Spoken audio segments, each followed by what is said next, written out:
விளையாடுறதுக்காக ஒரு வீட்டுக்கு போன சிறுவனுக்கு அன்னைக்கு இரவு நடந்தது பயங்கரமான நிகழ்வாக இருந்தது. அப்படி என்ன நடந்ததுன்னு தெரிஞ்சுக்கணுன்னா இந்த வீடியோவை ஃபுல்லாக பாருங்கள். அருண் வீட்டுக்கு ஒரே பையங்க. அவங்க அப்பா புதுசாக ஒரு வீடு வாங்கியிருந்தார். அது எங்கன்னு பார்த்தீங்கன்னா பைபாஸ்லேருந்து கொஞ்சம் தூரத்தில் தாங்க இருக்குது. அங்கே கிட்டத்தட்ட ஒரு 10 வீடு பக்கம் இருக்குங்க. அவங்க அப்பாவுக்கும் அம்மாவுக்கும் அந்த வீடு ரொம்ப பிடிச்சிருச்சிங்க. அதை விட அந்த அருணுக்கு ரொம்ப வீடு பிடிச்சிருச்சிங்க. காரணம் அங்கே நிறைய ஃப்ரெண்ட்ஸ் அவனுக்கு இருந்தனால அவனுக்கு எல்லாமே பிடிச்சிருந்துச்சிங்க. எப்பயுமே ஸ்கூல் போயிட்டு வீட்டுக்கு வந்த உடனே ஃப்ரெண்ட்ஸ் கூட விளையாட போயிடுவாங்க. அன்றைக்குமே அதே மாதிரி தாங்க அவங்க அம்மாகிட்ட சொல்லிட்டு விளையாட போயிருக்கான். எல்லோரும் கண்ணாமூச்சி விளையாண்டுட்டு இருக்கும்போது எல்லோரும் போய் ஒளிஞ்சிருக்காங்க. இவனுமே போய் காம்பவுண்ட் சோரில் ஒரு வீட்டுக்குள்ளே போய் ஒளிஞ்சிருக்காங்க. அங்கே ஒரு சிறுமியோட குரல் கேட்டிருக்குங்க. இவன் உடனே திரும்பி பார்க்கும்போது அங்கே ஒரு சிறுமி இருந்திருக்காங்க. என்னோட வீட்டுக்குள்ளே நீ என்ன பண்ணுற அப்படின்னு அந்த சிறுமி கேட்டிருக்காங்க. இல்லை, நாங்கள் எல்லாம் கண்ணாமூச்சி விளையாடுறோம், ஒரு 5 நிமிஷம் மட்டும் இங்கே ஒளிஞ்சிக்கிறேன், அதுக்கப்புறம் நான் போயிடுறேன் அப்படின்னு சொல்லியிருக்கான். உடனே இந்த பெண்ணும் எனக்கும் விளையாடணும்னு ஆசை தான், ஆனால் எங்கள் அம்மா தான் என்னை விட மாட்டேன்றாங்கன்னு பாவமாக சொல்கிறான். அதுக்கு அருண் சொல்கிறான், ஒன்றும் பிரச்சனை இல்லை, நீயும் வா, எங்கள் கூட சேர்ந்து விளையாடலாம், நான் வேணா உங்கள் அம்மா கிட்ட பர்மிஷன் கேட்குறேன் அப்படிங்கிறான். இல்லை, எங்கள் அம்மா வெளியே போயிருக்காங்க, வரத்துக்கு லேட் ஆகும், நான் உன்கிட்ட உனக்கு கேட்கட்டுமான்னு அந்த சிறுமி கேட்குறான். அருணும் என்னென்னு சொல்லு அப்படின்னு கேட்குறான். உடனே சிறுமி சொல்கிறான், எனக்கு விளையாடணும் போல் ஆசையாக இருக்குது, நீ எங்கள் அம்மாவோட வரைக்கும் கொஞ்சம் நேரம் என் கூட விளையாடுறியா அப்படின்னு கேட்குறா. அருணுக்கு அந்த சிறுமியை பார்க்குறதுக்கு பாவமாக இருந்துச்சுங்க.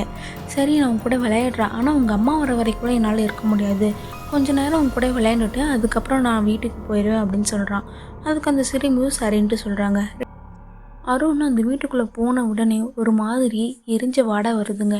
அதை அந்த சிறுமிகிட்ட சொல்லும் போது எனக்கெல்லாம் அந்த மாதிரி எந்த வாடையும் வரல, அது வேற எங்கேயோ ஏதாவது எரிக்கிற வாடையாக இருக்கும், வா நம்ம போய் விளையாடலான்னு சொல்கிறாங்க. 2 பேருமே விளையாண்டுட்டு இருக்காங்க. அந்த சமயம் ஜன்னல்லேருந்து யாரோ இவங்க 2 பேர்த்த பார்க்குற மாதிரி அருணுக்கு தெரிஞ்சிருக்குங்க. உடனே அந்த சிறுமிகிட்ட வெளியே நம்மளை யாரோ பார்க்குற மாதிரியே இருக்குது அப்படின்னு வந்து சொல்கிறான். அப்போது சிறுமி அந்த ஜன்னலை பார்க்கும்போது அங்கே எதுவுமே இல்லைங்க. இல்லை, அங்கே யாருமே இல்லை, நான் தனியாக தானே இருக்கேன், அதெல்லாம் எதுவுமே இல்லை, நீ எதுக்கு இடத்துல இப்படி பயப்படுற அப்படின்னு வந்து சிறுமி கேட்குறாங்க. இல்லை, நான் பயப்படல, நடக்கிற விஷயம்லாம் எனக்கு ஒரு மாதிரி இருக்குது அப்படின்னு வந்து அந்த பையன் சொல்கிறாங்க. கொஞ்ச நேரம் விளையாண்டுட்டு இருக்கும்போது தண்ணி தாகமாக இருக்குன்னு கிச்சன் பக்கம் போயிருக்காங்க.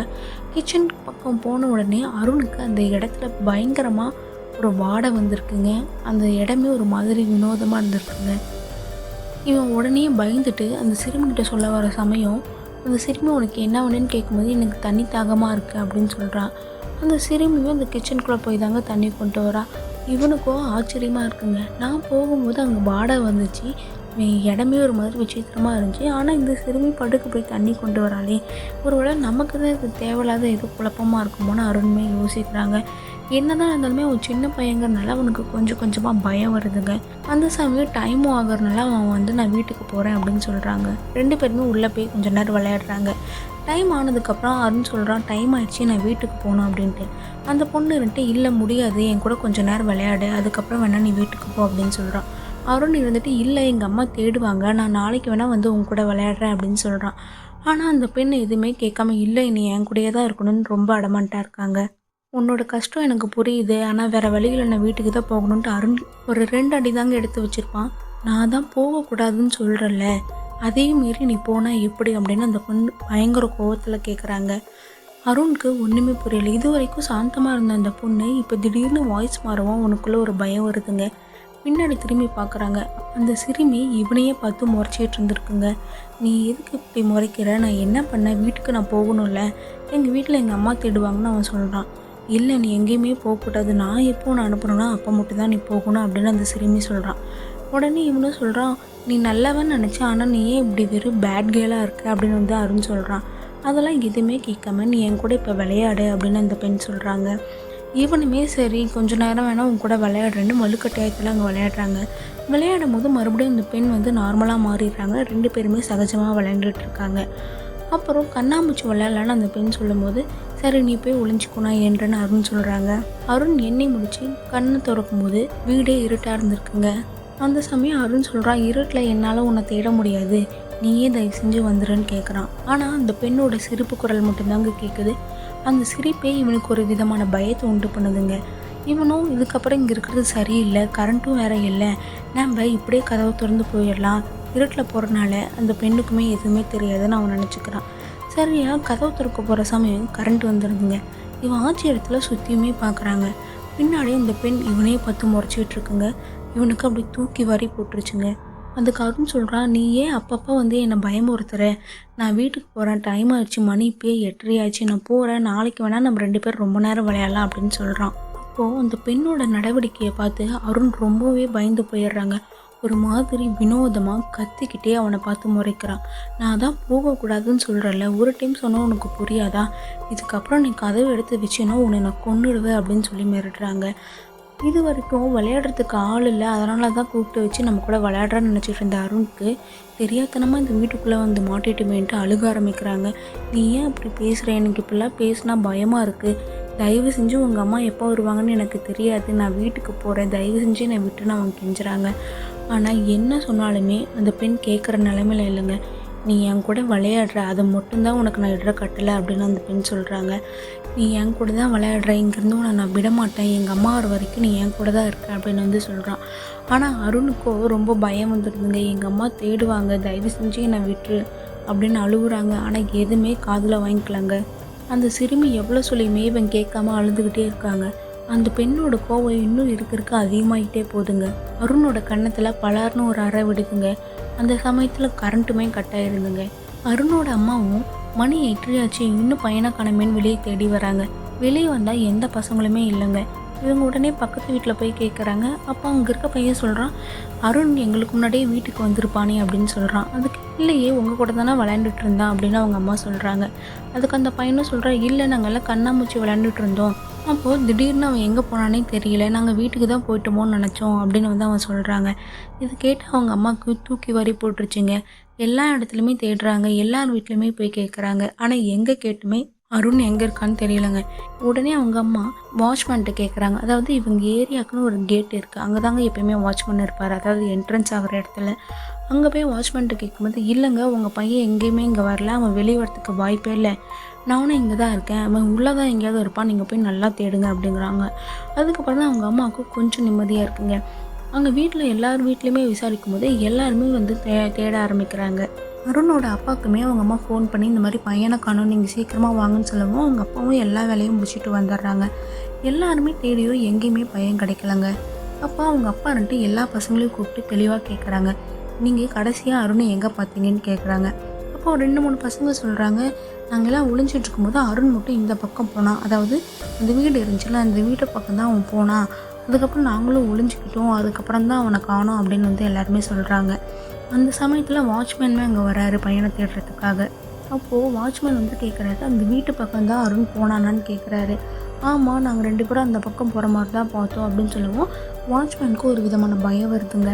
அவங்க அப்பாக்கிட்டே அவங்க எப்படி சொல்கிறாங்க, அந்த வீட்டுக்கு அவன் போயிருக்கக்கூடாதுன்னு நீங்கள் வேண்டிக்கோங்க, வாங்க உடனே நம்ம போய் அங்கே பார்க்கலான்னு சொல்கிறாங்க. இவங்க அப்பாவுக்கு இவங்க பேசுகிறத கேட்டு இன்னுமே கொஞ்சம் பயம் வருதுங்க. காம்பவுண்ட் ஃபுல்லாக தேடுறாங்க, ஆனால் எந்த இடத்துலையுமே இல்லைங்க, வீடுமே பூட்டியிருக்குங்க. அப்போ அங்கே இருக்க ஒருத்தர் சொல்கிறாரு, பையன் இங்கே இருக்க வாய்ப்பு இல்லை, வாங்க நம்ம வேறு இடத்துல தேடலான்னு போகும்போது அவங்க அப்பா அருணோட ஸ்லிப்பர் அங்கே இருக்கிறத பார்க்குறாருங்க. அதுக்கப்புறம் தாங்க அவருக்கு நிம்மதியாக வருது. அருண் கண்டிப்பாக வீட்டுக்குள்ளே தான் இருப்பான்னு எனக்கு தோணுது, ஏன்னா அவனோட ஸ்லிப்பர் இங்கே தான் இருக்குன்னு வந்து சொல்கிறாரு. அருணோட அப்பா அந்த பூட்டை உடைக்கிறாருங்க. உள்ளே போனவங்களுக்கு பேரதிர்ச்சியாக இருக்குங்க. ஏன்னா அந்த ஒரு வீடு எரிஞ்சு போனால் எப்படி இருக்குமோ அந்த மாதிரி இருந்திருக்குங்க. எல்லாருமே தேட ஆரம்பிக்கிறாங்க. அருணை கூப்பிட்டுட்டே எல்லாருமே தேடுறாங்க, ஆனால் எங்கேயுமே அவங்க கிடைக்கலாங்க. கடைசியாக அவங்க அம்மா கிச்சனில் போய் பார்க்கலான்னு போய் பார்க்குறாங்க. அந்த இடத்துல மூளையில் அருண் பயந்துக்கிட்டே மேலே விட்டத்தை பார்த்துட்டு இருந்திருக்காருங்க. அருணை பார்த்ததுக்கப்புறம் தாங்க அவங்க அம்மாவுக்கு நிம்மதியே வருது. அருண் கிட்ட போயுமே அவங்க அம்மா வந்தது கூட தெரியாமல் மேலேயே பார்த்து எதையோ பார்த்து பயந்துட்டு இருந்திருக்காங்க. அந்த சமயம் மேலே அவங்க அம்மா பார்க்கும்போது அங்கே ஒரு கருப்பான உருவம் இருந்திருக்குங்க. அதை பார்த்து அவங்களே ஒரு நிமிஷம் அதிர்ச்சியாக ஏறாங்க. உடனே அருணை பார்த்துட்டு அங்கே திரும்பும்போது அங்கே எந்த உருவமே இல்லைங்க. அவங்க அம்மா அதை ஏதோ பிரம்மன்னு நினச்சிக்கிட்டு அங்கே இருக்க எல்லாருக்கிட்டையும் அருண் இங்கே தான் இருக்கான்னு சொல்கிறாங்க. எல்லாருமே வந்து அருணை வெளியே கூட்டிகிட்டு போயிடுறாங்க. அங்கே அருண் பயத்தில் யார்கிட்டையுமே பேசாமல் அழுதுகிட்டே இருக்காருங்க. அருணோட பயத்தை பார்த்துட்டு அந்த வாட்ச்மேன் ஏதோ ஒன்று தப்பாக நடந்திருக்குன்னு கண்டுபிடிக்கிறாருங்க. அந்த வாட்ச்மேன் கேட்குறாரு, உள்ளே ஒரு சிறுமி இருந்தாங்களா அப்படின்னு கேட்குறாங்க. உடனே அந்த பையனும் ஆமான்னு சொல்கிறான். இதை கேட்டு அவங்க அப்பாவுக்கும் அம்மாவுக்கும் தூக்கி வாரி போட்டுருச்சுங்க. ஏன்னா எரிஞ்சு போன நிலைமையில் இருக்க வீட்டுக்குள்ளே எப்படி வந்து ஒரு பெண் இருப்பான்னு அவங்க 2 பேத்துக்குமே அதிர்ச்சியாக இருந்திருக்குங்க. நீங்கள் என்ன பேசுனீங்க, ஒன்றுமே புரியலன்னு அவங்க அப்பா கேட்குறாருங்க. அதுக்கு அந்த வாட்ச்மேன் சொல்கிறாரு, நீங்களாம் வரத்துக்கு முன்னாடி இந்த வீட்டுக்கு முதலாக குடி வந்ததே அவங்க தான், ஒரு பொண்ணும் அந்த பொண்ணோட அம்மாவும் தான் வந்தாங்க, அவங்களுக்கு கணவர் இல்லை, இப்படி இருக்கும்போது ஒரு நாள் அந்த பெண்ணுக்கு பயங்கர ஜுரமாக இருந்துச்சு. அவங்க அம்மா மெடிக்கலுக்கு போகிறேன்ட்டு என்கிட்ட சொல்லிட்டு தான் போனாங்க. பிள்ளையும் பார்த்துக்கோங்க, நான் மெடிக்கலுக்கு போயிட்டு கொஞ்சம் நேரத்தில் வந்துடுறேன்னு சொல்லிட்டு போனாங்க. நான் கூட போய் வாங்கிட்டு வரட்டுமான்னு கேட்டதுக்கு, இல்லை நானே போகிறேன், நீங்கள் பாப்பாவை மட்டும் பார்த்துக்கோங்க, வெளியே வர விடாமல் பார்த்துக்கோங்க அப்படின்னு வந்து அந்த பெண் சொல்லிட்டு போயிருக்கிறதா சொல்கிறாருங்க. மெடிக்கல் பார்த்திங்கன்னா பைபாஸில் இருந்து ஒரு கொஞ்சம் தொலைவில் இருக்குங்க. ஆனாலும் இவங்க வண்டியில் தான் போயிருக்காங்க. ரொம்ப நேரம் ஆகியும் அந்த பெண்மணி வராதனால வாட்ச்மேன் ஃபோன் பண்ணுறாருங்க. ஆனால் அந்த பெண்மணி எந்த ரெஸ்பான்ஸுமே பண்ணல. சரி, அந்த குழந்தை என்ன தான் பண்ணுதுன்னு வீட்டுக்கு போகிற சமயம் அங்கே பயங்கரமான ஒரு சத்தம் அந்த பெண்ணோட வீட்டிலேருந்து கேட்குதுங்க. இவர் கொஞ்சம் கிட்ட போய் பார்க்கும்போது தாங்க வீடே எரிஞ்சிக்கிட்டு இருக்கு. அக்கம் பக்கத்தில் இருக்க ஒரு சிலர் வீடுமே எந்திரிச்சு வெந்துடுறாங்க இந்த சத்தத்தை கேட்டு. உடனே ஃபயர் சர்வீஸ்க்கு ஃபோன் பண்ணும்போது உள்ளே போய் பார்க்குறாங்க. உள்ளே கேஸ் வந்து லீக் ஆகிருக்குங்க. அதனால தான் அந்த தீ விபத்து ஏற்பட்டதாகவே அவங்க கண்டுபிடிக்கிறாங்க. அந்த சிறுமியுமே அந்த தீயிலேயே எரிஞ்சு இறந்துடுறாங்க. அப்போது போலீஸ்கிட்ட அந்த வாட்ச்மேன் வந்து சொல்கிறாரு, இவங்களோட அம்மா வெளியே போனாங்க மெடிக்கலுக்கு, ஆனால் இன்னுமே வரலை, ஃபோன் பண்ணாலுமே எந்த பதிலுமே இல்லைன்னு வந்து சொல்கிறாருங்க. ஒரு 2 போலீஸ் வந்து அங்கே தேட போகிறாங்க. தேட போகும்போது பைபாஸ்லேருந்து ஒரு கொஞ்சம் தூரத்தில் வந்து ஒரு ஸ்கூட்டி இருந்திருக்குங்க. அந்த ஸ்கூட்டி பக்கத்துலேயே வந்து அந்த பெண்ணும் இறந்த நிலைமையில் இருந்திருக்காங்க. பார்த்தா அவங்களுக்கு ஆக்சிடெண்ட் ஆகிருக்குங்க. இந்த தகவலை அங்கே இருக்க போலீஸ்கிட்டையுமே வந்து இன்ஃபார்ம் பண்ணுறாருங்க. வாட்ச்மேன்கிட்டையுமே இந்த விஷயத்த வந்து சொல்கிறாங்க. அந்த பெண்மணியும் இறந்துட்டதா சொல்கிறாங்க. இது கேட்ட வாட்ச்மேனுக்கு பேரதிர்ச்சியாக இருந்திருக்குங்க. அந்த விஷயத்தை தான் வந்து இவங்ககிட்டயே சொல்கிறாரு. இவர் உடனே கேட்குறாரு, அதுக்கும் இதுக்கும் என்ன சம்மந்தம் அப்படின்னு வந்து கேட்குறாரு. சம்மந்தம் இருக்குது. எப்போ அந்த குழந்தை நெருப்பில் எரிஞ்சதோ அப்போலேருந்து அந்த இடத்துல ஒரு வினோதமான சத்தம் கேட்கும். அப்பப்போ அங்கே விசித்திரமாக நடக்கும். நாங்களும் அது பேய் இருக்குன்னு நினச்சிக்கிட்டு அந்த பக்கம் யாருமே போக மாட்டோம். இந்த வீட்டுக்கு புதுசாக குடி வர எல்லாத்துக்கிட்டையுமே நாங்கள் அதை தாங்க சொல்லிகிட்டு இருக்கோம். இந்த பக்கம் யாருமே வராதிங்கன்னு சூசகமாக தான் சொல்கிறோம். எல்லாருக்கிட்டையுமே நாங்கள் வெளிப்படையாக சொல்லலை. இந்த பக்கம் நானே கூட வரும்போது ஒரு குழந்தை அழுந்துட்டு இருந்த மாதிரி சத்தம் கேட்டுச்சு. நானும் சுற்றியும் பார்த்தேன், ஆனால் எங்கேயுமே ஆள் இல்லாதனால போயிட்டேங்க. மறுபடியும் 2-3 டைம் இந்த மாதிரி கேட்கும் தான் எனக்குமே பயம் வந்துடுச்சு. அதிலிருந்து நேரங்கட்ட நேரத்தில் நானும் இந்த வீட்டு பக்கம் வரமாட்டேங்க. ஆனால் உங்கள் பையனை தெரியாதனமாக இந்த வீட்டுக்குள்ளே வந்துட்டோம், அதனால தான் இத்தனை விஷயமும் நடந்திருக்கு அப்படின்னு வந்து வாட்ச்மேன் சொல்கிறாரு. அதுக்கு இன்னொருத்தர் சொல்கிறாரு, பக்கத்தில் இருக்கவர், ஒன்றும் பிரச்சனை இல்லை, நாளைக்கு வேலையாக கோயிலுக்கு கூப்பிட்டு போய் பையனுக்கு மந்திரிச்சு கயிறு கட்டி விட்டுருங்க, எதுவும் ஆகாது அப்படின்னு வந்து சொல்கிறாரு. அடுத்த நாள் அவங்க அப்பாவும் அம்மாவும் அவனை கூட்டிகிட்டு போய் கயிறு கட்டிட்டு வராங்க. கயிறு கட்டினதுக்கு அப்புறம் தாங்க அருணுமே நார்மலாகிறான். அவங்க அப்பா கிட்டேயும் அம்மா கிட்டேயும் நடந்த எல்லா விஷயத்தையுமே சொல்கிறான். இதை கேட்டு அவங்க அம்மாவுக்கும் அப்பாவுக்குமே பேர் அதிர்ச்சியாக இருந்துச்சுங்க. இனிமேல் எக்காரணத்தை கொண்டு நீ அந்த பக்கம் போகாத, எதாக இருந்தாலும் நம்ம வீட்டிலையே விளையாட, நீ அந்த பக்கம்லாம் போகாதன்னு சொல்கிறாருங்க. அந்த சிறுவனுக்கு இப்போ அன்றைக்கி நடந்தது நினச்சா கூட பயங்கரமாக இருக்குன்னு சொல்கிறாங்க. இந்த கதை உங்களுக்கு பிடிச்சிருந்துச்சுன்னா லைக் பண்ணுங்கள், நம்ம சேனலை சப்ஸ்கிரைப் பண்ணிக்கோங்க. அப்போ தான் நான் போடுற வீடியோஸ் கண்டினியூஸாக வரும். இதில் ஏதாவது குறைகள் இருந்தால் நீங்கள் கமெண்ட் செக்ஷனில் சொல்லலாம். நன்றி, வணக்கம்.